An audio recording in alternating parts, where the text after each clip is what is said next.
சில நாட்களுக்கு முன்னாடி விஜய் ஆண்டனி ஊர் ஊரா சென்று பஸ்ல வந்துட்டு படத்தை ப்ரமோட் பண்ணியிருந்தாரு. இந்த படம் வந்துட்டு ஜூன் 27 வெளியிட்டு இருக்காங்க. படத்தோட பேர் வந்து மார்கன். படத்தை லியோ ஜான் பால் அப்படின்றவரு டைரக்ட் பண்ணியிருக்காருங்க. ஸோ ஃபர்ஸ்ட் 6 மினிட்ஸ் இந்த படத்துக்கு விட்டுட்டு அதுக்கப்புறம் தான் படமே வந்து ரிலீஸ் ஆயிருக்கு. ஏற்கனவே இதுக்கு முன்னாடி சில நிமிடங்கள் காட்சி வெளியிட்டு அதை வந்துட்டு படத்தை வந்துட்டு ப்ரொமோட் பண்ற மாதிரி இருக்கும். அதாவது ஃபர்ஸ்ட் காட்சி வந்து சொல்றாங்க. ஸோ அப்படி அந்த ஃபர்ஸ்ட் 6 மினிட்ஸ் வந்து நல்ல ஒரு ஹைப்பை வந்து கிரியேட் பண்ற அளவுக்கு இந்த படம் வந்துட்டு இருக்குதா அப்படின்றத வாங்க பார்க்கலாம். இந்த படத்தோட ஸ்டோரியை சிம்பிளா சொல்லணும்னா, தொடர்ந்து வந்து கொலை நடந்துட்டு இருக்குது. முக்கியமா பெண்கள் வந்து கொலை பண்றாங்க.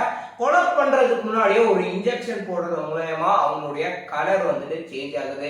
யார் இதை பண்ணிருப்பா அப்படின்னு விஜய் ஆண்டனி எப்படி இன்வெஸ்டிகேட் பண்றாருன்றதான் இந்த படத்துடைய என்டையர் ஸ்டோரி.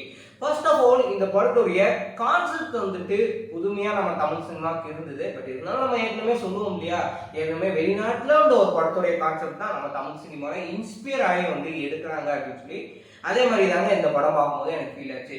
அதேன்றவரு அவருடைய ஒரு செகண்ட் ஹீரோவா அந்த படத்துல பிளே பண்ணியிருக்காரு. இவரு கொலை பண்ணியிருப்பாரா அப்படின்றது டவுட். இது வந்து யாருப்பா கொலை பண்ணியிருப்பா அப்படின்னு நிறைய எங்கேஜா வந்து கொண்டு போயிருந்தாங்க. ஒரு த்ரில்லர் படம் அப்படின்னா நம்ம என்ன எதிர்பார்ப்போம், படத்தோட திரைக்கதை சுவாரஸ்யமா கொண்டு போகணும் அப்படின்னு சொல்லி இந்த படம் வந்து அந்த அளவுக்கு செமையா சுவாரஸ்யமா வந்து கொண்டு போயிருந்தாங்க.